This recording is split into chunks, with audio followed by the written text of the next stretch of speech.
Hi, my name is John. You're watching American Enlightenment.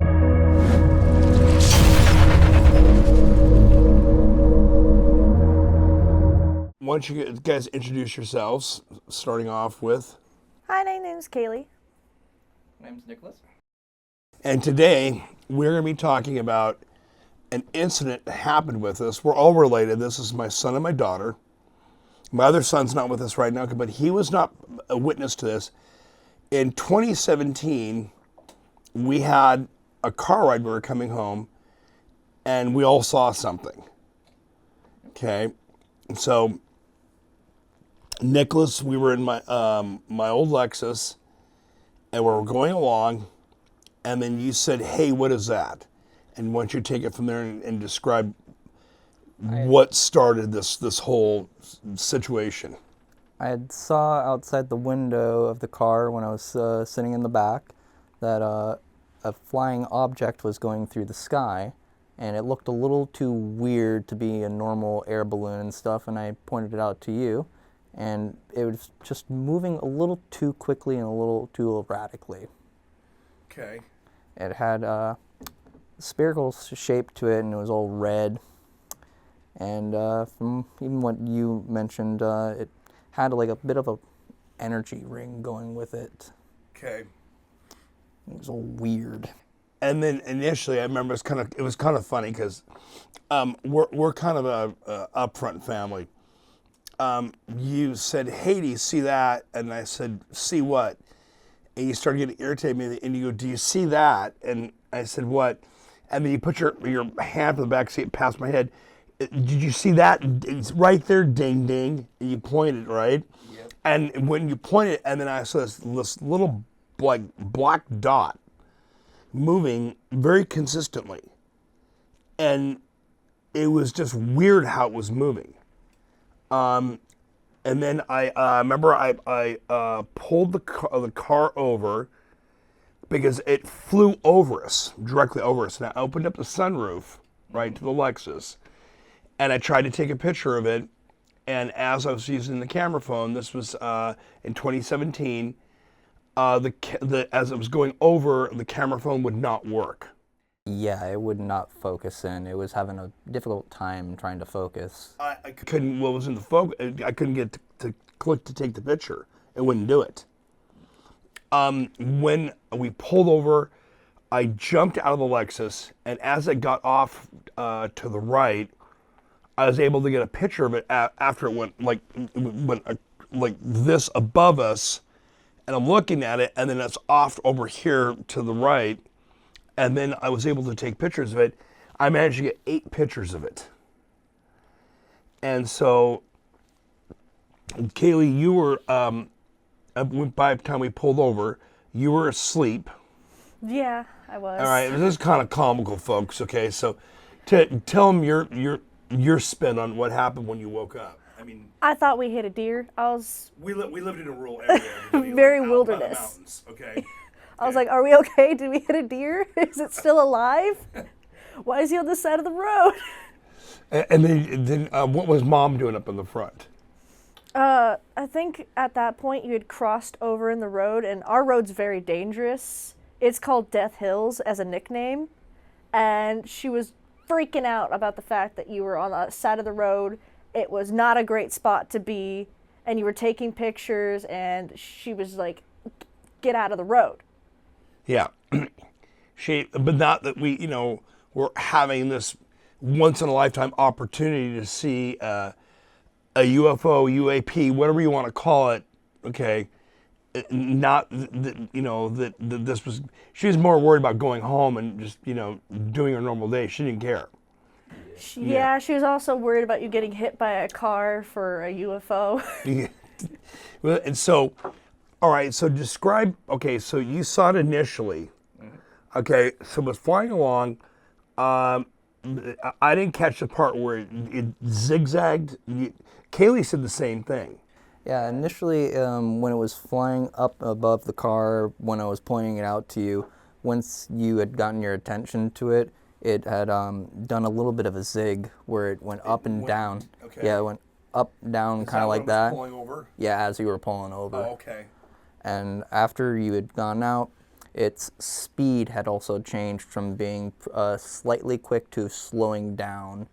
I remember it was real slow flying over us. Yeah, it was real slow as it was flying over us, but after it got to a certain point, it actually sped up and it went over the hill towards the past areas, towards the tree lines. And as it got to the tree lines, its speed also changed again. It sped up. And that was when it went over by the mountain range. Yep. Okay. And then, Kaylee, okay, so when you woke up, all right, initially, I mean, when did you see it first? I mean, you woke up, you thought we hit a deer. As it Like, was what's flying towards the tree lines, I noticed it because you're like, look at the sky, there that is. And I was like, okay, it looks like a red dot to me, and then it just started zipping and going. And I remember it kind of doing like circles, and then it just disappeared. Okay. Do you remember when it went over by the tree lines and it stopped and it started descending? Yeah, it just stayed stopped at a standstill for like a good minute, I remember, 2 minutes, just sitting there. And then it just started doing and it that. descended. But when it descended at the same rate of speed as it was flying, which I thought was weird. Was super weird. Okay. So when it went over, initially, Nicholas, you saw it first. What was your first reaction to it? I'm looking at an alien something, or I'm looking at some military something, or is that like a hot air balloon? Initially, I did thought it was a hot air balloon, but as it was moving around and doing its thing, I was like, that can't be a hot air balloon. The hot air balloons don't move like that. Okay. And their speeds don't change as erratically as it did. It's usually more constant. That was just incredibly weird. It got my attention so much that I had to get your attention. And I was like, oh boy. Yeah. And then after, so initially in your mind, it didn't register as like, hey, this is a UFO, or UAP, or whatever like soft soap term that the government came up with. So it definitely looked, in your opinion, did it look like a solid object? It looked solid. Yeah, it looked pretty solid. It didn't have the traditional thing at the bottom where you would have like a canopy where somebody would sit in it. It was completely, it's just itself one solid object. How high up do you think it was? That's the thing that always bothers me, because it seemed like it was really high up in the sky. Maybe 5-10 miles, maybe. I don't know if it was up that yeah, because it's this little dot. Yeah, it's just a little dot, and then as it got further and further away towards the tree line when it was getting down, it almost looked like it got even smaller, but that might have been just the distance playing tricks. Either that. One of the things that, and just to let everybody know, I did get my camera. If I had an iPhone, and I have, like on the iPhone, you can push up and it shows you the location and that thing, so I can prove that my shots are real. When it got off to the side to the right, because it wouldn't let me take pictures, I was trying to take them through the sunroof, and it flew directly over us. I mean, that was crazy. I'm like looking up and I can see it, right? And then as it flew off to the right, the camera phone started to work. Now, we're going to be talking about this for a while. So this is the initial contact we had. My daughter had a surprising reaction to this, which was kind of funny for one of my family members, but it was very traditional about people who have experiences like this. And that's why my daughter, absolutely wanted my daughter here today to talk about it, okay? But when it got over to the right, you're watching it, it's not registering, like you're trying to rule things out that it might be and it's not. What was your first reaction when you saw it? I thought it was a military thing. Okay, and then what happened after you rolled that out in your mind? What did you think it was from there? Oh, straight to UFO. If it's not military, it's some type of alien technology. So, do you think that what we were looking at, how high up do you think it was? He said 5 to 10 miles. I think it was like a 2 mile max. That's kind of what I'm thinking. Because if it was 5-10 miles up, it'd probably be a lot tinier, and it'd just be like, kind of like an airplane. Unless it has that huge mass and it's a huge object, we wouldn't probably even have noticed it. And then the weather conditions that day were what? Sunny. It was like partial it was almost completely blue sky almost. Yeah, it was like real clear. And we had it was if you wanted to see something an anomaly, we had the best possible day to see it. Yeah, it was the best weather it could have been to spot one. Yeah. So it's off to the side, it's doing its thing, and then it looks like it's starting to land, and then it disappears. The way it landed made me think, okay, that can't be a military object. Describe that to me a little bit more. It was just way too fast to land. Like, it was like no parachute, no nothing. Usually when you see things land, they have some type of emergency function if they're going that fast. In order for a plane to land, it has to have airlift, right? Yeah, it didn't do anything. It has to go. It just went straight down. But the speed, what caught my attention, it was the same speed as when it flew over us. As the same speed as when, because it stopped, and then it started to descend, and it was very straight line. It didn't waver, didn't move, and then it disappeared. And then I was like, okay. About that time, Mom's coaxing me to leave. And, I was like, fine, the show's over. We'll just get in the car and go. And I got pictures of it. After the incident happened, how did it impact you? It got me believing that there was more things out there because it got me looking at the skies more because that was a very strong experience noticing that. And then how do you feel, have you seen anything anomalous since then? Or? Not really, besides looking at the mountains when we're out at the house. I don't normally see anything like those, but that was a really weird experience noticing that during the day and on a blue sky. It was surreal. Remember that night we were coming home on up on Bald Hill, and I told you, you said, hey, there's a bunch of weird lights back there, and this was about maybe 2012, 2013, and I said to you, hey, yeah, that's probably military. Because Dad was not going to go drive back in the forest. And, I watched too many. Yeah, and Dad's watched too many science fictions. Okay, so I didn't. I had you. There was no way I was going to go back there and investigate an extraterrestrial landing. Okay, how did it affect you afterwards? I mean, it didn't really affect me. It was kind of just always common knowledge that there was more than just humans around for me. Okay. Like, through history, it's shown us that there's no way we could have done everything alone. There's just certain things like the pyramids. We during that time frame, there should have been no knowledge of how to do those. And what did you think about Dad going to contact in the desert and getting ancient aliens and all that stuff? And I thought it was unfair. You didn't take me along.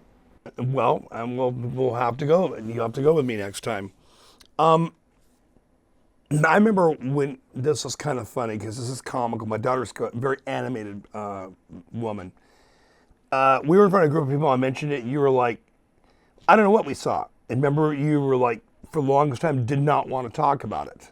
Yeah, because I was just like, if we talked about it, some people get surprisingly angry. They're very adamant that it can't be a UFO. There's no such thing as aliens. And then there's the other side of the coin of people who are like, that is totally an alien. Let's sit down and analyze this. But one of the things you mentioned was, I don't know what we saw. I have no idea. And you kept dismissing it and kept, remember, Yeah, I did dismiss it because I was just like, I don't know what we saw. We can't prove what we saw. It could have been this. It could have been that. We don't know. It's not like we're going to go chase it down. But you have to admit, it wasn't a balloon. It wasn't a plane. Oh, yeah. It was not any of those things. Wasn't a helicopter. Couldn't have been. So, there, in the UFO community, one of the things that's come across through people that are in the know in the government that have some type of contact with there's extraterrestrials that come here for scientific reasons, and one of the groups are mapping the known universe. They're mapping the way it was moving didn't it seem like it was running almost like a pattern? Kind of like a scan pattern? Yeah. Like it's just seeing what kind of life forms are around? Either that, or it's taking, scanning the topography, or however you want to word it, of the ground, and it would, like, it could be mapping, like, or making, you know, Kind of like Google Maps when they go around? exactly. Okay, yeah. Yeah, I mean, exactly. And I didn't feel anything like evil about it, or, you know, kind of nefarious or something like that about it. Did you get any vibe off it was something that would hurt us, or? No, honestly, I thought it was just really weird that it was moving around the way it did. And when it was passing over, I didn't feel threatened. I just felt really curious. Yeah, that was kind of my reaction too. When I took the pictures of it, and I showed it to you guys. This was in 2017, and I actually zoomed in. What did you? I mean, we've got one up on the screen right now. I mean, the pilots that chased from the Nimitz, and the Navy pilots that chased UAPs, right? It seemed like they have an aura around them, like an energy aura. Can you describe to everybody, and we'll post this in the videos for the viewers. Do you see what I'm talking about? Do you see an aura around that? Oh yeah, there's a clear ring around Yeah, there's it. a clear ring around it. You can tell the difference because all the sky around it is blue, and then you got almost a semi-white ring or a light blue ring going around it, and then it's the actual object itself that's the darker red. Like it's pushing the air around it away. That have you ever seen like when something has heat, it has like waves coming off of it. It's dispersing energy. Okay, I don't think that's hot. I think what that is a type of propulsion system that's right straight out of a science fiction. And there it is. We're looking at it. How do you think? I mean, what's your opinion? How it stayed? Because we watched it. It didn't have wings. It didn't have a propeller. It wasn't shooting air down or propulsion to keep itself up. How do you think that thing's flying? Honestly, almost feels like it just levitated. But even levitation takes science and physics to do what it's doing. How do you think it's doing it? Probably through maybe magnetism. The other thing that I came up with is the aura around it, right? Mm-hmm. How about if you were able to take gravity, like you've seen the invisibility cloaks the military have come up with, where the light goes towards something, and what the invisibility cloaks do is they bend light around it. How about if you were able to take gravity and bend it around you, where gravity wasn't pushing on you anymore? There was no gravitational waves. There's no gravity holding you down. What would happen at that point? I don't think it would take much energy to stay up in the air at all. But we're definitely looking. The thing that kind of grabs me to this day is I can't figure out how big the object was. All I know is it was a little tiny dot, and that's the best way to describe it. I feel like it'd be like maybe half of this table size. I think it's about the size of this room or bigger. Because it did get pretty close-ish when it landed, started to land. Yeah. So we kind of got a good idea. I wouldn't say about as big as this room, but maybe like half the size. I mean, because in the pictures, when everybody sees the pictures, the viewers see the pictures, I was surprised because it seemed like it was rotating itself, but it changed shapes when it's doing. At one point, it almost looked like a cube. Yeah, it did kind of change its shape a bit. Yeah, and then another point, it looks like it changes its shape again, and then it kept like morphing itself. That could be because of whatever type of technology is being used It's yeah. See now he just put another one up on the screen. Do you see what I'm talking about? But what stays consistent is the energy aura around it. That aura around it stays consistent, no matter what shape it was or however it was moving. That stayed consistent the whole time. And none of the pictures does it not have an aura around it. Yeah, like that's a full-on cube. Yeah, there's some right-hand corners on that. Sharp corners. But in some pictures, it doesn't look like a cube. Some pictures it looks like a balloon, like one of those balloons that are circular, and in others it looks like a Rubik's Cube.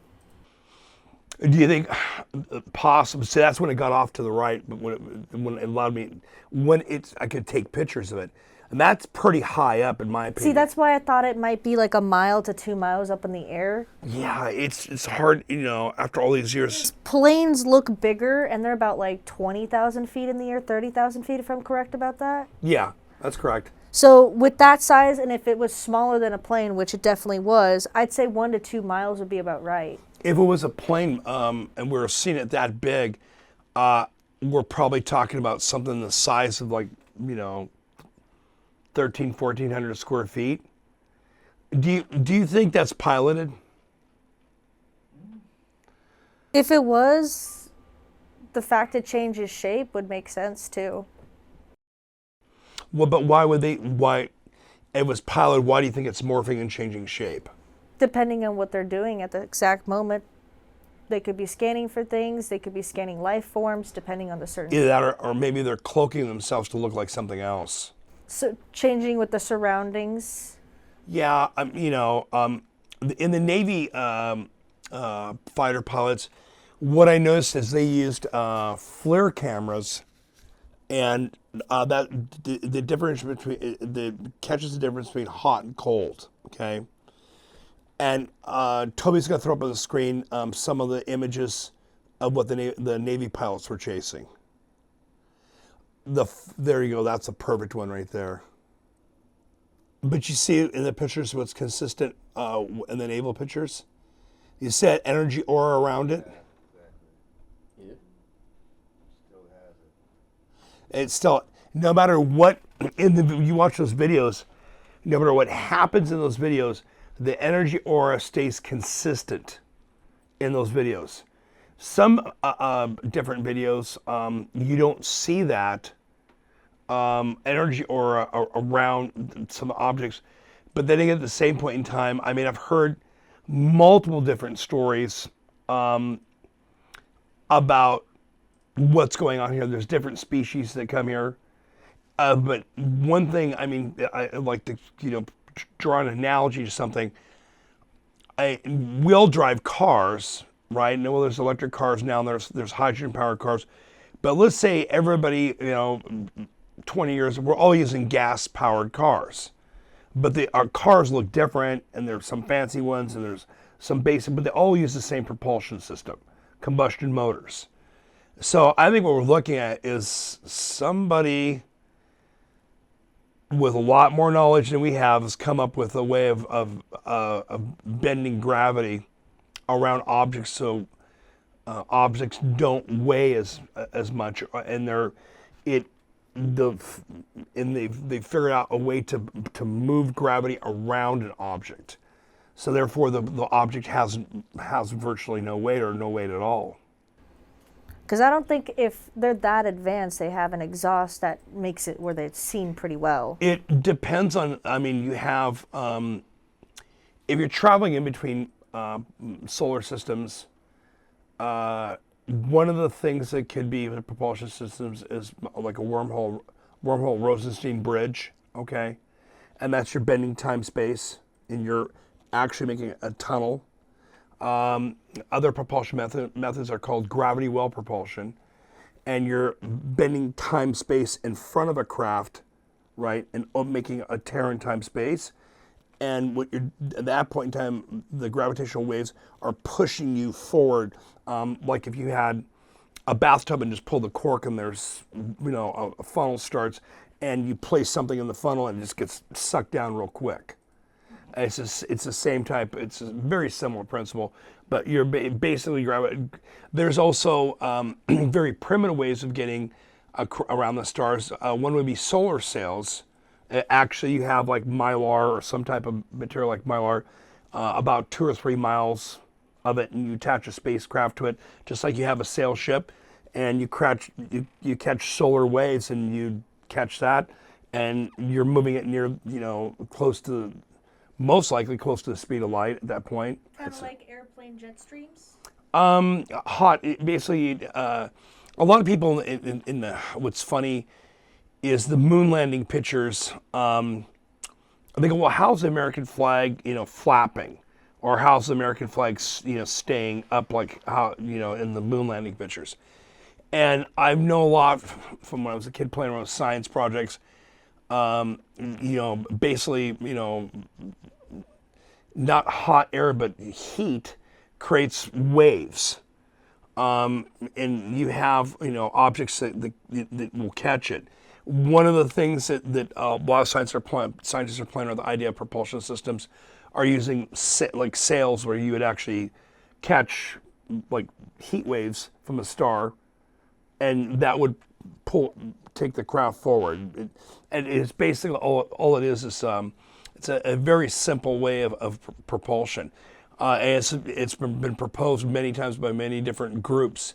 This, what we're looking at right here, this is from, I do believe this is the Nimitz footage.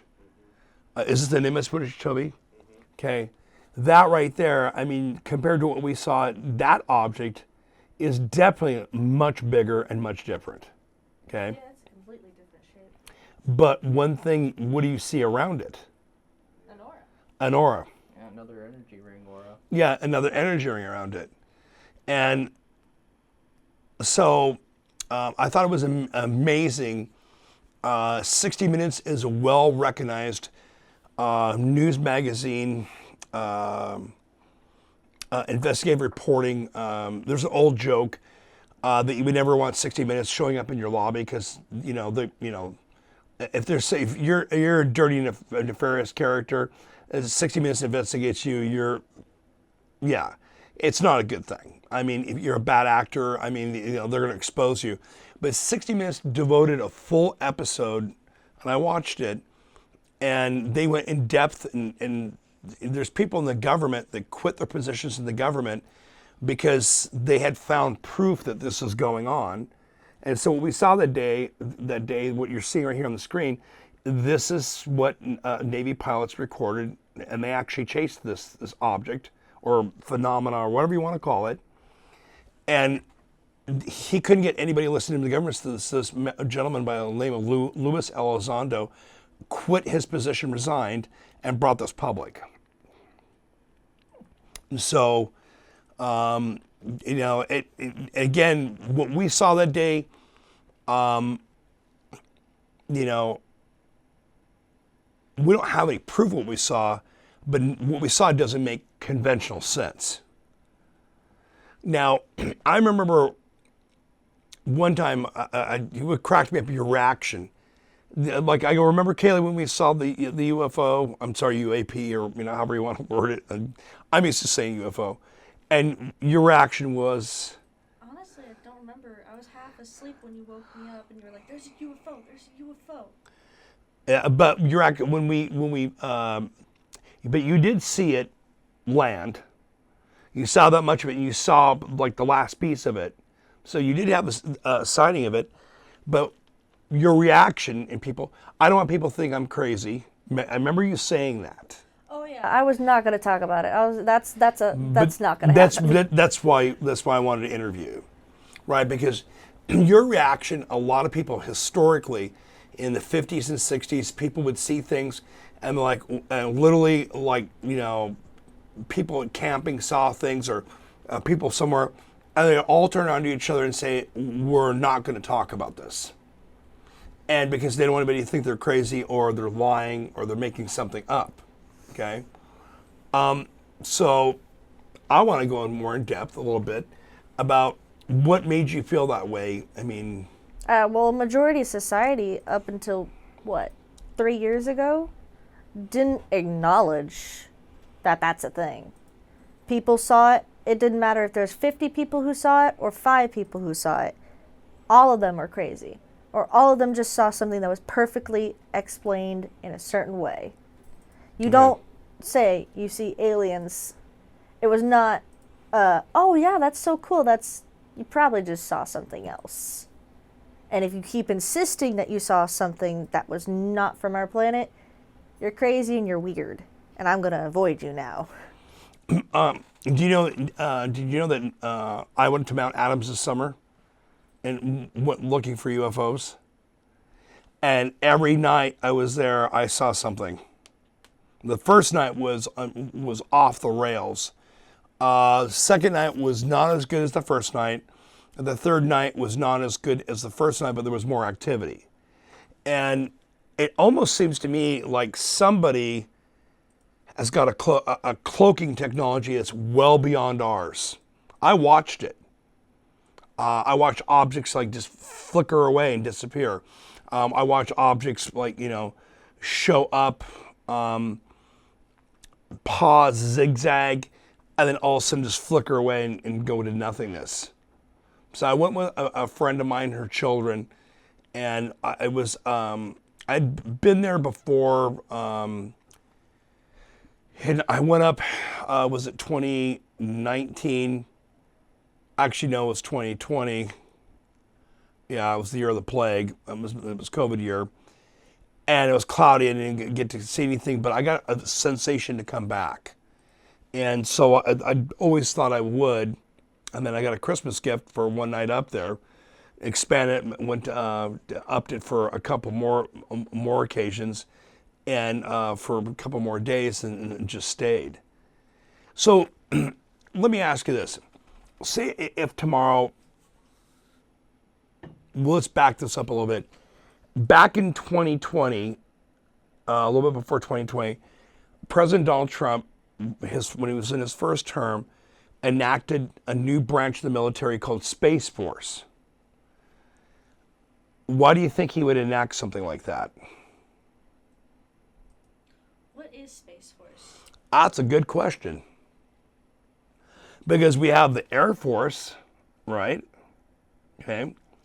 And the Air Force, monitors, intrusions into our airspace, protects us from, objects coming in, unless they're Chinese balloons that are flying really slow. Yuck, yuck.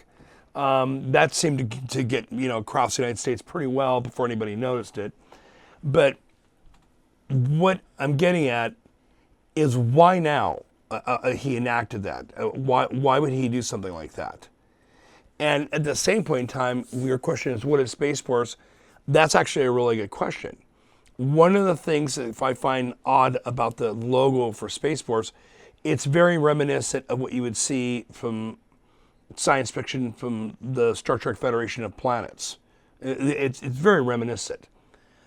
At the same point in time, why would we need a Space Force when we have the Air Force? Yeah. Unless we're dealing with something that's intruding. Then we need a specialized branch to deal with. A specialized branch that keeps it quiet. How do you think, society would react? Because you had a reaction, you didn't want anybody to think you're lying or you're crazy. We saw what we saw. Yeah. Okay, we saw what we saw. And you didn't want to have any kind of negative reaction. You didn't want to put yourself out there and have a reaction from people like in disbelief, or they'd be like, hey, these guys are lying, or sure you did, that kind of thing. But you said in the last 3 years it's become more normalized. What happens in 2 years from now, or a year for 2 years from now? They announce to the whole world that X country or whoever has made first contact, or some extraterrestrials has made contact with us, and they have reached out and they've begun communicating with one of our governments, or they're communicating with a group of governments. I don't think they'd announce that. Even if it did happen, it caused too much worldwide panic. Because we have nothing to defend ourselves against something like that. We'd have to, at the very least, test out something against them, but if we attack them, we could start planetary wars with something we have no business even fighting. But what makes you think that a civilization that's so far advanced that can get across vast distances would want to come here and plunder us and war with us?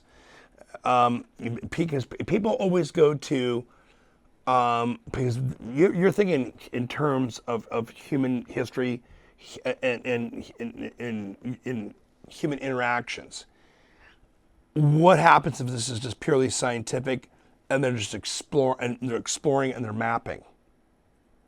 And they and passive, or it could have ulterior motives to it. We in never know. in the 60 Minutes interview, and I do believe I'm quoting this correctly, in the 60 Minutes interview, at the very end, they said that the experts that they've talked to said that if this is true, that the whoever is visiting us, right, their technology is 50,000 years more advanced than we're at.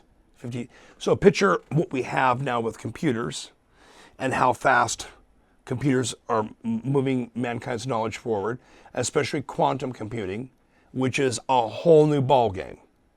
And Microsoft has a new chip they've come up with, and there's the Chinese have their version of AI, and all the technological breakthroughs that are happening. And astrophysicists and physics experts now say that time travel is an engineering problem. It's possible, but time travel is possible, right? It's just an engineering problem at this point. Do you think there's a possibility, okay, one is aliens, right? Do you think possibly that's us evolved in the future coming back now to correct a problem? Or coming back to make that time travel is possible? We're actually looking at time travelers. Honestly, that might be a possibility there. Them coming back to scan things that may or may not be there later down the road versus them being here right now. Mapping things that are lost to time or civilizations that have been dead and gone for a long time. How about the genetic coding, or there's a problem with genetic coding or genetic offspring in the future, and they're coming back to correct a problem? And the only way they could is they came back to this time period. Or they're doing a Jurassic Park version of everything. Okay, elaborate more on that. Okay, just let's just run with this. I wasn't expecting that part. Well, I mean, if we're evolved in a certain way, who knows what's happened in 50,000 years? They could be regrowing humans, kind of like how we're trying to regrow woolly mammoths. So, but if that's the case, then they We would could have enough evolved to genetic. something unrecognizable, not even what we would consider human to this present day. One of the things that I remember when I was a kid, I was avid science fiction, and the incident we had that we saw, what we saw that day, I had an incident when I was 4 years old. I saw something with my parents, right? And I know if Grandma ever shared that with you, or Papa ever shared that with you. Wasn't it the one by the Space Needle? Yeah. Yep, you were actually the one that explained that one to me. Yeah, I was 4 years old. So, but we're not going to discuss that in detail. I mean, it's an incident happened. I was 4, and I didn't know what I was seeing. It was kind of comical. At one point, my mom asking my dad, like, is that fireworks? And it was to this day, what displayed above the Space Needle was I'd say probably about between 15 and 18 objects, and they were just weaving around each other. This day, the object we saw flew in a pattern. It seemed like it was in a pattern, and it was very methodical what it was doing. It didn't really deviate from what it was doing. The zigzagging thing is one of the things from A-Tip. That's the group that Luis Elizondo headed in the Pentagon, and they explored UFOs, UAPs, right? And one of the things that they described was certain characteristics, like an object moving at incredible speeds and stopping, and then making 90-degree turns, right?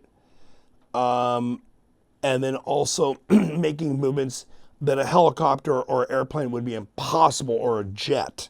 It would be impossible. Dangerous maneuvers. Well, because of the G-force. Yep.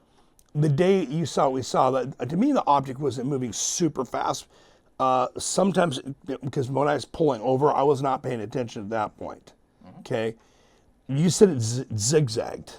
It zigzagged, and when it was doing its zigzags, it was pretty quick and sharp. It was like, "Vrp, vrp, vrp." Yeah, which makes no sense at all. And why would it be zigzagging? So here we are all these years later. You guys were, how old were you at the time? Probably like 14, 15. And I had to be like around 10, 11. yeah. Because I was young enough that I was not really that concerned about the flying object in the sky. I was more concerned about nap time. Okay. Which you were getting at nap time. Mom was concerned with just going home. She could care less. She's like, that's none of my business what they're doing. I am done. I want to go home and take a bath. Yeah. Which, I mean, I thought we were saying something pretty profound. Do you think it's possible that there's a combination of different things that are going on, in that there's time travel from the future, or straight up this is another civilization and they're just checking us out? Everybody goes to the invasion scenario, like in the movie Independence Day. Everybody goes right straight to they're here to. But if they're that technologically advanced, they've been coming here for a while.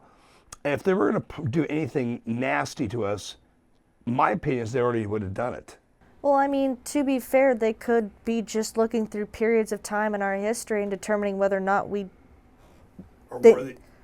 if we're good enough to even stay. They could put us at a factory reset to the Dark Ages if they really wanted to. They're just kind of looking. Or the other version is we're not ready to contact because we would react in a negative way. It wouldn't be good for us, and it wouldn't be safe for them. That we're not mature enough to have contact as a civilization. Well, I feel like the first thing we'd probably do is attack. Violence is the only language that we seem to understand universally. Sad. And that's sad, don't you think? I mean, yes, it is sad. Yeah, that rather than one of the greatest things that happened to the human race, to find out we're not alone, and I believe wholeheartedly in God. I don't believe that God just created just us. I think life happened. It's way too big out there. There's way too many places for things to happen. I think life is in other places too. I mean, why just here? But at the same point in time, let's go back to this. In Brazil, when the Brazilian authorities find tribes that are isolated, that have had no contact with human beings, and this happens frequently, and they have no contact with them, it's illegal to contact them because we could give them diseases because they have no resistance to flus and infections. They've never had contact. Modern day illnesses would wipe out their population. Correct. And also at the same point in time, the sight of aircraft and machinery, Drones. yeah, it's like magic. It would just totally blow their mind, right? Because they have no idea, they have no logical explanation what they're looking at. So obviously those are, like demons or there's some kind of, because people will back up, go to religious things immediately. But, I think a lot of like different countries probably would be okay to grasp the fact that somebody or some groups are coming here. But the thing is, what begs the question is why they're coming here. Okay? Because the object we saw that day, let's play the what if game. Let's say it's an alien drone. I don't think it was big enough to be piloted. Yeah, it was pretty small, and if it was piloted, very, very small skeleton crew. Yeah. I mean, if it was up 5 miles and it's a dot, it'd probably been about, 15, 20 feet in diameter, or 15 feet, 25 feet. Around there. That'd be big enough for probably, I mean, according to the things with grays, probably 1 or 2 pilots, or maybe 3 small pilots. Well, it depends on how big the species is that's scanning us or looking at us. I mean, we're thinking about it in like human terms of how big we are, how we do it still. They might not even have a physical form. But kind of, here's the deal: why have it? Why have it where you as a species take the risk? Oh, why not just send a drone to come down and look, or send some bioengineered robots to do? That's one of the other theories, that the Greys are not actually beings. All they're bioengineered, like little androids. Why do something like that? I mean, curiosity is, I feel like, universal. If you want to go see a planet and see what it's like up close, most people would go for it, even if they're uncertain. Seeing it in person versus seeing it through something else is entirely different. Now, the direction it came from, it looked like it was flying away from JBLM. Correct? Yes or no? Oh, yeah, definitely. Yeah, it was flying away. It does not want to be anywhere near that place. It gets shot down, or they'd try. They probably give it a try. I do believe there's cases of UFOs have been shot down. I do believe that. One of the things that it would kind of made me kind of wonder about this whole thing is that when we saw the day, there's a lot of stories about UFOs in military bases, and where they have nuclear weapons or nuclear facilities, UFOs will show up, right? UAPs, UFOs, what It's a have you. high energy spot. Maybe there's something connection between the propulsion system they're using and nuclear material of some type, and they're trying to see if we're working on, that technology, and we're like step 5 out of 10. exactly, and that they're gonna, once we make that step, just like in the series Star Trek, if a species is working on antimatter, the Federation of Planets will start to keep tabs on them, and then before they take get their warp drive ready to go, this Federation will step in and contact them and tell them, hey, there's multiple different species out there, and prepare them and tell them this is to keep them safe, so they don't interact with a bad species, or bump into or start a conflict out of thin air. So I don't know. It seems that to me, since I'm older now, it seems to me like this is more and more in society. This is more and more normalized, when your reaction, which I thought was really unique, especially from one of my family members, in the 60s and the 50s, people would not admit that they saw something. They would, because they didn't want anybody to think they're crazy, or they would deny it. There's plenty of instances where I've heard stories of police officers and people, prominent public officials, all seeing the same thing, all agreeing not to talk about it, because they didn't want to bring it forward and be ridiculed, that they're nuts or something's wrong with their. They didn't want to be perceived as unstable. Correct, and then that would be a threat, and possibly their job, lose their career. So, And their reputation was big back then. One of the things I find interesting, you said a lot's changed in the last 3 years. It's more acceptable now.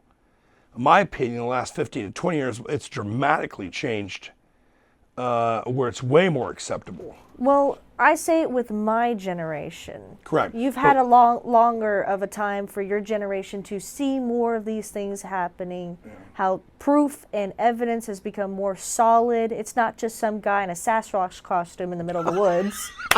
Actually, we know a guy that has a Sasquatch costume who's in the middle of the woods. We sure do. It's not just some random dude who's like, I'm going to post, you're going to take a picture, hold on. It's more, because everything nowadays, no matter where you go, it's recorded. No matter where you go. You could be going to grocery shop and someone records you picking up the wrong bottle of tomato basil pasta sauce. Everywhere you go, everywhere, everything's recorded.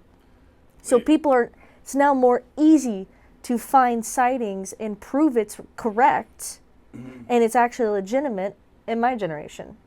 Because we've evolved the technology so much that we're kind of dependent on it. Everybody's got a camera phone in their hand. Everybody. And no matter what, our first instinct is to post about something that if something extraordinary happens, we're going to post about it. I think there's way more Ken and Karen videos out there than UFO videos. I mean, if you want to go viral, just, go somewhere and act like a buffoon. Well, it's just we have a lot more traction with if we post something like that. There's a lot more traction than if somebody like 10 years ago posted a video on Facebook. It'd be like, wow, you faked that in your basement. Congrats. Lord.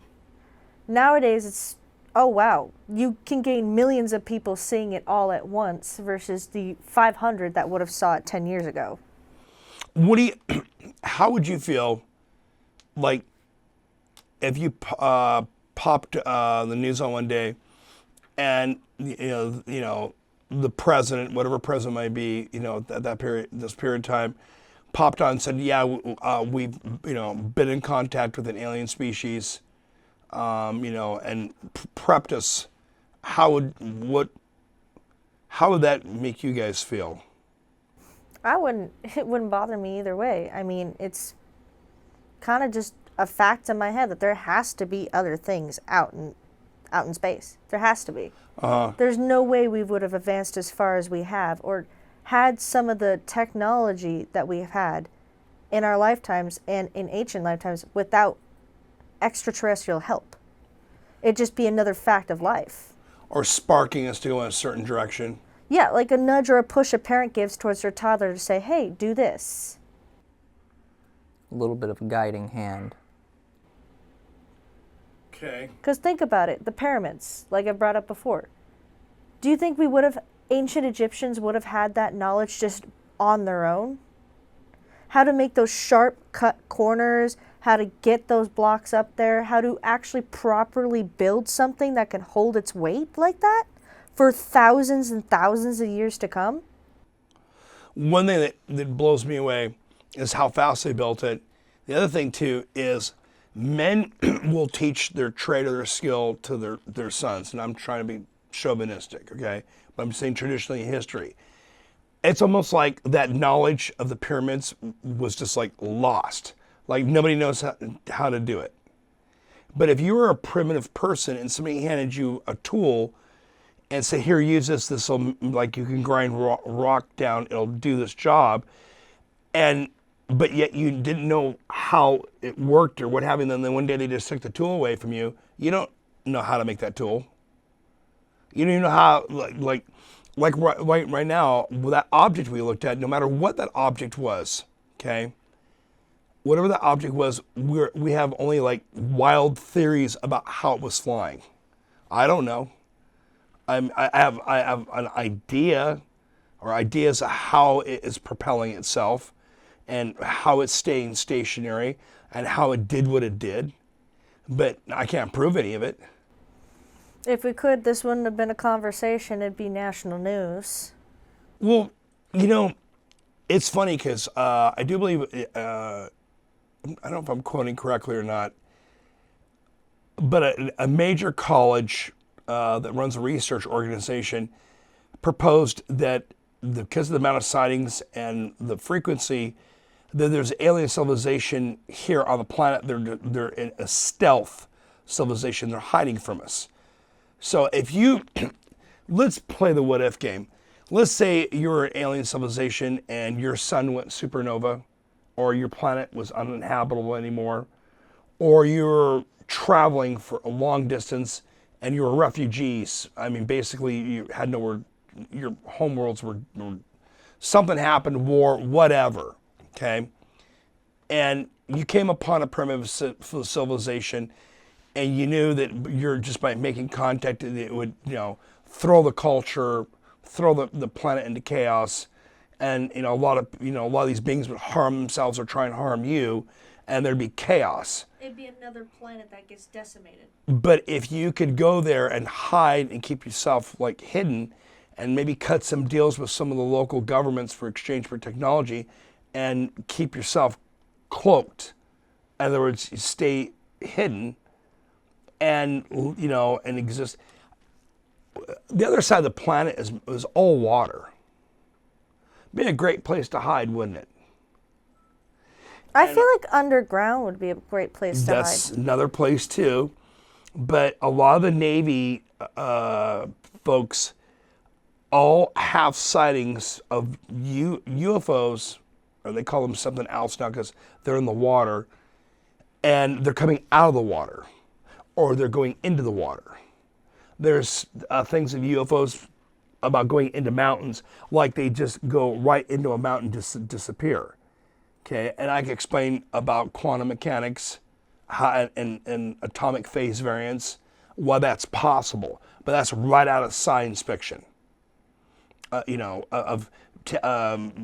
hand can't pass through this table, but because of atomic vibration between my hand, they're not the right phase, they're not the right frequency.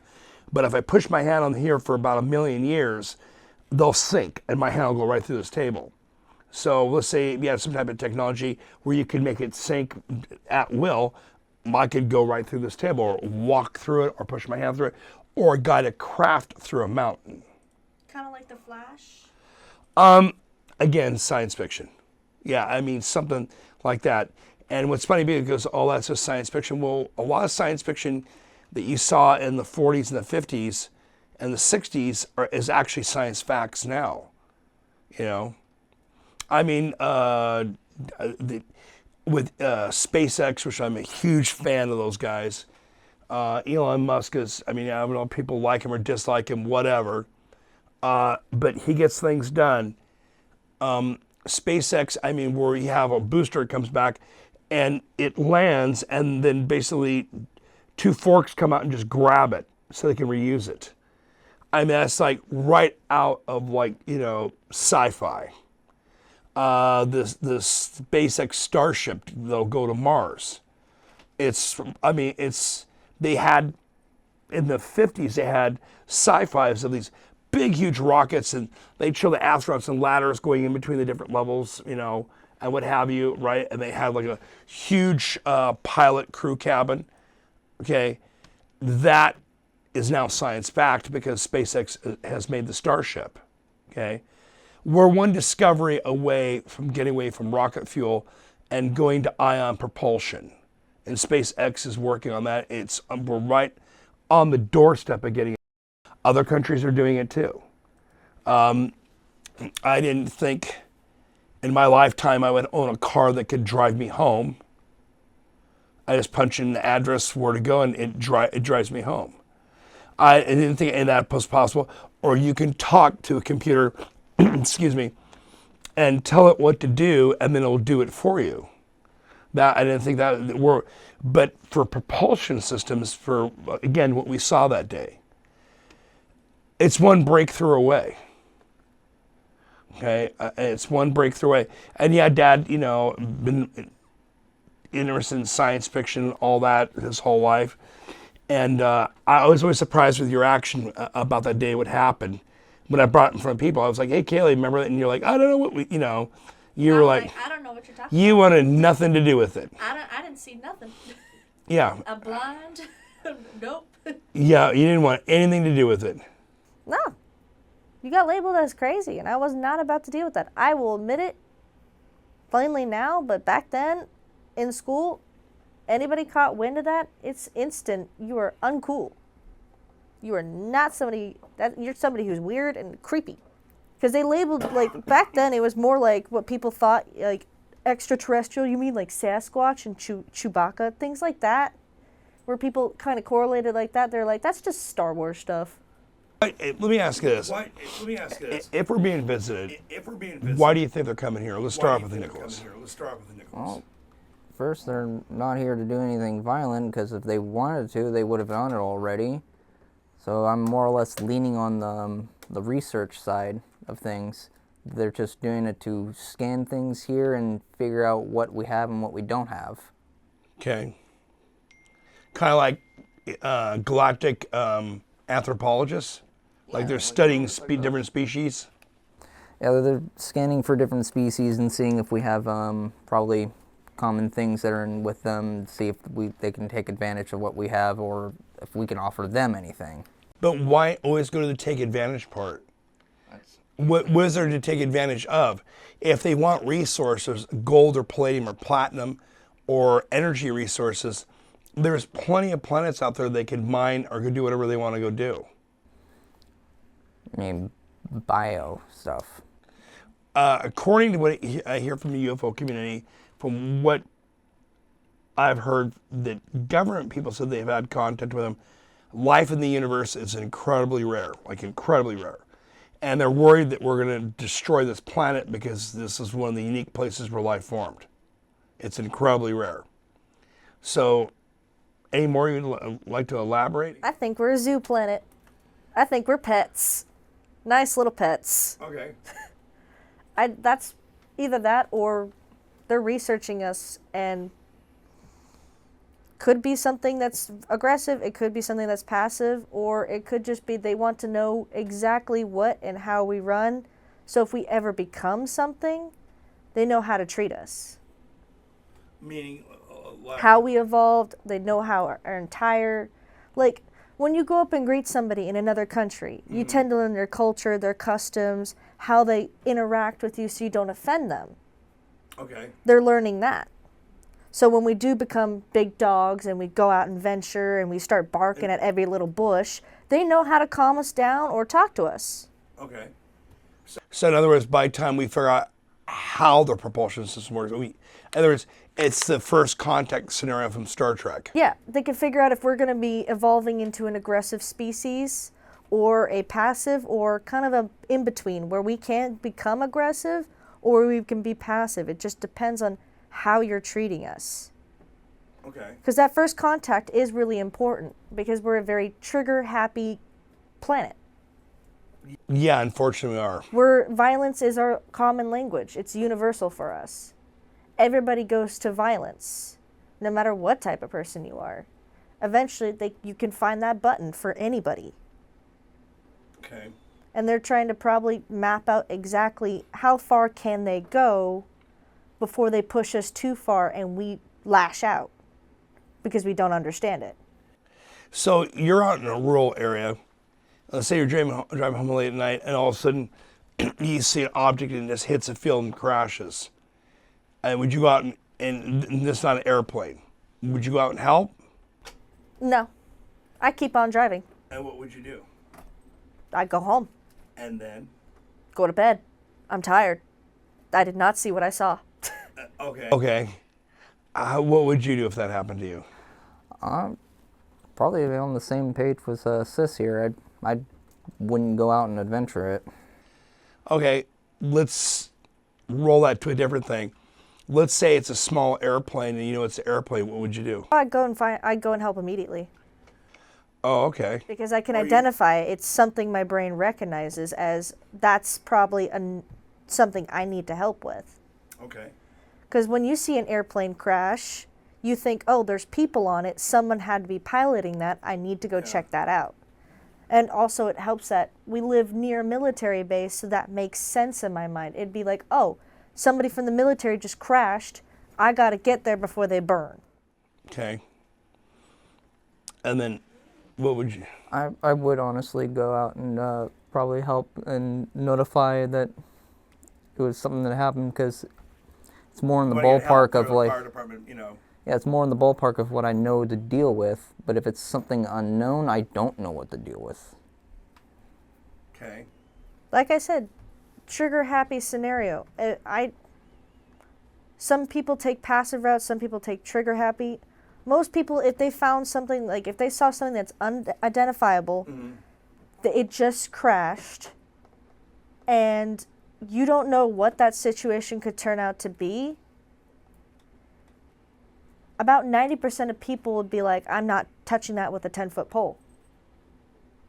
There's only that 10% of people who's like, okay, curiosity will either curiosity will make me happy or it'll kill me. Okay. I feel like you definitely get out of the car and go look. Well, here's one scenario. Let's say they're investigating us because they're studying primitive civilization, right? Or they're keeping tabs on us, and we're about ready to, to invent the propulsion system they have. That's why they're so interested in nuclear bases. Something to do with that type of technology has something to do with the manufacturing technology to make a propulsion system that they have. And don't you think that as a person and with your own humanity, whether it's people out there or a visitor from somewhere else, would it make sense to go give them a hand and get the authorities? Because it's a crashed spacecraft, it's a crashed aircraft, it's a crashed something. Somebody needs help. So We wouldn't have, let's be honest, yeah, even if we did find an alien, most people wouldn't know what to do with it. The government would come, as soon as they find out from their officials, if the police came and everybody was looking at it, it'd be taken away.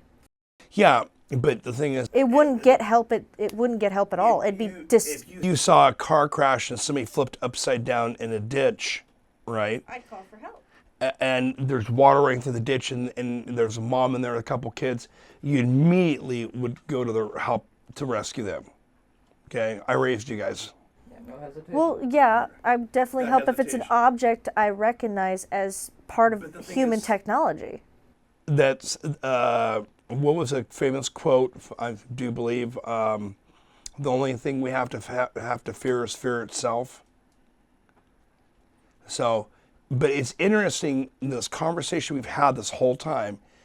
It's come up multiple different times, like about like contact with aliens would trigger violence or fear or anxiety. Not care, but at the same point in time, some curiosity, as long as it's long ways away. And I'm not saying anything negative about, but it's a human emotion. I think it's because we've been predators for so long, we haven't been prey in thousands of years. Plus, it's a predator in our mind, something that can and shall overcome us. Yeah, but at the same point in time, I think the most dangerous animal on the planet is man himself. But now we're not alone on the planet, and that's a fact in your mind at that point. If you come across an alien, you're now become the prey. Your mind goes into prey mode. You are being hunted, even if you are not actively being hunted. And it's an alien who got maybe possibly struck by lightning, or maybe, somebody ticked off a couple of rounds at it and it crashed. Okay. Like, for example, the incident that happened in Roswell. Have you ever seen or any stories around that? I've heard about it, but I haven't really researched it. Oh, definitely something happened in Roswell. Oh, yeah. Yeah, definitely happened. It's not a vacation spot that clearly a lot of people visit just for that. it's- Something had to have happened for, 30 years later plus? Yeah, and it wasn't a balloon with a bunch of mannequins in it, like the government tried to cover it up. Okay, wasn't that?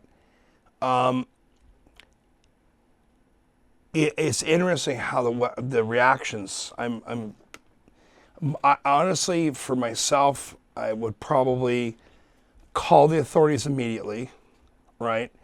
If I had to tell a fib and say it was an airplane, because they probably wouldn't believe you. Like, I just watched a flying disc like plow into the dirt, right? And I would definitely, what I would do is I would alert other people in the area, what have you, and I'd probably throw on a respiratory a device of some type, how I am. I'd probably go out there and see if somebody needed help. Because at the same point in time, if we're going to make first contact, that'd be such a genuine act of kindness, right? That'd be the calling card of you're basically, at that point, you'd be representing the human race. Well, I feel like first contact has already been made. I think so as well. I think our government... Because they covering wouldn't have, thinking about this, we're such territorial creatures. Very territorial, especially about our planet. they've had to been hunted down and shot down. We have not stopped hunting for them. It may not be told to the public, but we are not definitely alone. They are being hunted. First contact had to be made a long time ago, and then we turned to an aggression route. Something had to have happened between, let's say, just for a time perspective, the pyramids, the ancient Egypt pyramids, and present day for us to hunt them down actively and to follow them and to want to shoot them down so we can investigate more. Mm-hmm. Something had to have happened between those time periods where we went from thank you for your help to when we find you, we will eliminate you. Okay. But at the same point in time, if you were to come in contact with an alien surveying mission or a group of alien scientists, cracking a couple rounds off of them, wouldn't that kind of like be not a smart thing to do? Because their technology is 50,000 years ahead, according to experts from the 60 Minutes episode I saw. It probably would not be that'd be like throwing rocks at somebody with a way far more advanced ways of defending themselves. And I agree with Nicholas. If they were, and this is what I said before, if they were going to do something nefarious or something nasty, they already done it by now. How do we know that they haven't? I guess we don't, but I mean, I'm pretty sure. Their technology is so much more better. I mean, you can't even go to a grocery store right now and act like a Ken or a Karen and not go viral. I'm pretty sure the whole planet would know it within about 45 minutes. At least like 50 people would notice you as soon as you start acting bad. Mm. Well, it just depends on what your scale of nefarious is. Are we going like, oh, it's a show, you definitely can see it, or subtle ways that they're they're doing nefarious things? Yeah. Where does it go from here? How do you feel if you were to see something like this again? What kind of reaction do you think you'd have? Let's start with Nicholas. Well, if I saw it again, I would definitely take notice of it, and I'd probably even start doing like a little live thing to show people like, this is what I'm seeing, you guys see it too. This is not in the norm. This is something different. Okay. Me, I'd probably take videos, photos, and if it's still there by the time I got all the things I needed, I'd probably call you and be like, hey, get down here. Because Cool. 2 eyes are better than 1. Well, 4 eyes. You know what I meant. Yeah. But I feel like you'd fly down if I said, oh, I'm looking at something I can't identify. I'd be like, text me some pictures right now where you're at. Yeah, and it'd be pretty easy. I feel like documentation, and then after that, I would not do much more. Because that's all you can do if it's like the ball, the solid object. It's so high up, what else can you do? All you can do is stare at it and take a video or pictures if your phone would even let you. Well, the one thing that we can agree on is all three of us saw it land over by the mountain range. Oh, yeah. Oh, yes. Yeah, it landed. It went, and it was so far away that there's no way the thing was remote controlled by somebody on the ground. And it was not military, because we looked at the Military base had to be at least, 30 miles away at that point? 20 miles away? something like that. In the wrong direction from where it landed. Yeah. And if they're trying to get it back to the military, that is the opposite direction. If you were an alien drone or alien surveyor, and you wanted to go chill somewhere, right, hide somewhere, out by that mountain range would be a great spot, don't you think? It would be the perfect place to go. Because you're not going to come in contact with anybody. Well, there's no easy routes to get to wherever you go out there. Oh no, not at all. Unless you dropped straight in. Where do you think humanity goes in the next 40 to 50 years with this? Because this has stayed consistent. There's evidence that there's been visitation in ancient times, strong evidence. And you brought up the pyramids. There's another interesting place that you didn't bring up a place in Bolivia called Puma Punka. Remember the H blocks I showed you that fit together like construction that makes no sense whatsoever, and construction that was never mimicked anywhere in the surrounding area. And when very isolated. Is it in the jungle? It's in Bolivia, up in the mountains. There's no trees. There's no. You look at the stones. I mean, they're like precision cut, and they weave together and make an elaborate building for whatever purpose. But what I found really interesting is when the ancient alien theorists investigated this Puma Punka, that when the conquistadors came there, the conquistadors asked the locals who built all this. And the locals said that giants had built it in one day, and that when their people, their tribes or people, their handed down, stories, came into the area, the structures were already there. And I do believe there's a civilization on this planet before the Great Flood. And that's probably one example of one of the remnants of it. The Great Pyramid of Egypt, the one you're talking about, has no hieroglyphics in it at all whatsoever. And a lot of people speculate it was actually used to generate hydrogen energy. It was basically like an energy plant that would do some type of a little trick and shoot energy beam off the top of the pyramid. The other pyramids around it were built, but they have hieroglyphics, but not the big one. I feel like there's a lot of the big pyramid that's been lost to time. There's the Sphinx has water erosion around the sides of the structure, and the head doesn't look proportionally right. Like the head was carved down, like it was made by somebody else, and the Egyptians just modified it to their own gods, to their own use. I feel like it used to be a lot bigger, and they scrunched it down. Well, the water erosion on the side of the Sphinx, they attribute to about 10 to 14,000 years ago. That's before the Ice Age ended. Okay, so I think, and when you look at other aspects too, 97% of human knowledge is lost because we didn't have any. Weren't keeping history or written words. And I believe in Rome, when that Great Fire, I think it was Rome, right? When the Great Fire happened for the library. That's in Alexandria. But sorry, Dad's good at history. I know. That's why I'm asking you. Yeah, okay. You're a history person. Yeah, that was in Alexandria. And in my opinion, there was proof of Atlantis, Lemuria. There probably historical records that were probably there. The locals cited that there was the knowledge there scared them. They were so incentivized to go burn the library because it was just too much for them. That was too controversial. What was in that library?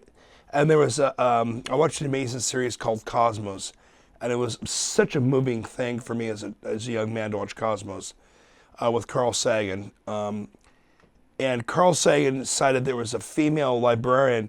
She tried to stop the crowd and lost her life. I guess they burned her alive or something with the library.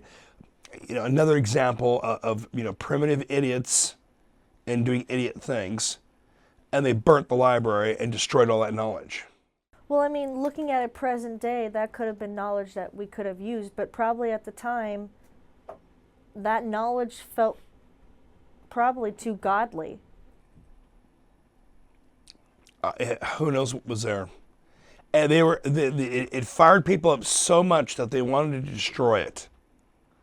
So what could have been in the scrolls that, most likely it was probably talking about probably Atlantis. There was probably evidence of that, of a lot of different things that was there, and it was all lost. So we'll never know. It's all gone. But at the same point, where do you see humanity going from here? I mean, let's say we're contacted 5 years down the road from now, and all the governments admit it.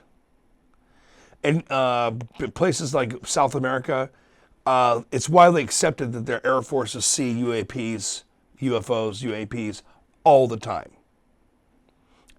We kept it hush hush here for a long time. I have a theory as to why, because I think we've been back engineering technology that we found for quite some time now. And why would you want to talk about something? Another thing too, if you don't have control over somebody who's coming into your airspace, it kind of freaks people out. Well, it'd be like somebody coming into your home and you not knowing or seeing that they can come into your home and you can't do anything. How do you think we should end this discussion? I feel like it definitely was an alien. It's just depending on what it could have been. What we saw? Yeah, just exactly what it was. It changes shape, so we don't even know if we even saw the original shape. But conventional objects don't change shape. Conventional objects don't fly in patterns without a propulsion system, that a propeller and some wings or jet engines or something, right, that was conventional. I feel like it probably was definitely an alien. Alien drone or alien piloted, you think? I think it's piloted. I don't think that they would have not been down in that ship. I think they would have definitely been there. Nicholas, what's your spin? Honestly, I believe it was probably something that was non-piloted, because the way it was doing its stuff, it just didn't make any sense of like why somebody would want to move around like that. But if it was unpiloted, it would make sense. Okay. Like a Roomba of the sky? Yeah, like A drone. A Roomba in the sky? Do you think it's plausible it was actually used for mapping? A very strong possibility. It almost like it was in a pattern. Like it was going over more or less residential areas instead of like big areas where it could actually be threatened. Okay. Where do you see 5 years? I mean, they come on the news and all of a sudden it's announced, and and they're having McDonald's with aliens at the White House or something like that. Oh, that'd be a sight to see. Nothing in this world. Nothing's so far fetched. You never know. Sure. But what do you think happens at that point? I think at that point, everybody on the planet would be making a pretty active effort to bump up what they are doing as a species, and probably even putting more effort into finding a way to go off the ground and up there. Okay. Would you two like to add anything more? Honestly, in 5 years, I see us as a species, if we did get contact and the government submitted it, I see a good amount of people rallying together to fight something that doesn't need to be fought. In other words, it's create a violent reaction. I feel like it would create almost like a civil war. And that, in my mind, if I was them, I would not want to contact us until we're ready. Because present day, do you feel like if we got contacted by aliens that we as a society, as a planet as a whole, are ready and would not be violent? We would listen first, then be violent. I depend on what areas of the planet you're talking about. I think some countries would handle it better than some countries. Well, it's a planetary as a whole, because if one continent acts a certain way, aggressive, there's only one type of weapon that probably the governments would feel like would be worthy enough to shoot out, and that causing the whole planet to die. Yeah, normally if you walk into a bar and somebody's 3 times your size, it's a good idea not to talk smack to them. But sometimes people do, and that's what causes the knockouts. Yeah, where I'm going with it, probably better to be diplomatic about the whole thing. But again, people, I talked with a gentleman who lives in Africa, and he is adamant there's no such thing. Adamant. No such thing. But yeah, at the same point in time, I mean, the evidence just keeps piling up from Navy fighter videos. The government put up a website for people from the military to report incidences. So far, there's 400 reportings by military pilots of, you know, civilian pilots say they see them all the time, but they don't say anything because they don't want to lose their jobs. Okay? All right, I wouldn't want to lose my job as a pilot just because I said I saw some metal ball like whiz past my jet, because they're gonna, you know, it could possibly put your job in jeopardy, and they're not going to go there. The pilot, co-pilot, they're just going to ignore it. It didn't crash them and didn't do anything, you know, crazy, so they're going to ignore it. I would like to wrap this up. I'd like to thank the both of you coming in. And I'd like to thank you. I know this was not your cup of tea to come get on camera and come talk about this, because you did not want to talk about it. I just feel like enough said about it. It's an object. It's unidentifiable until the government agrees to talk about it. It's really a no-brainer that nobody's going to believe that this actually happened. Well, it did. And that was an event we got to share that day. And I got called. I go, what? What are you looking at? There. What are you looking at? There, ding, ding. And as your hand shut, and when you pointed, and this little tiny black dot is just gonna, you know, moving along. And I'm like, whoa, what is that? Yep. So, I would like to talk to the viewing audience. Please go to our website if you've had an experience with UAPs. Or paranormal experience of some type, or something, a phenomena that you have no explanation for and would like to share. We're looking for guests. We can do remote sessions. We're able to interview people around the world, no problem at all. Technology is a great thing. We would love to hear your story, and I'd love to talk to you about your experience or what you'd like to talk about. Again, UAPs, paranormal, or some type of phenomena that is unexplainable. Okay? All right, well, thank you for watching, everybody. Thank you, Nicholas and Kaylee. Of course. Okay, we're all done. You've just watched American Enlightenment. Thank you for watching. My hope is to ignite minds and bring unity through thought.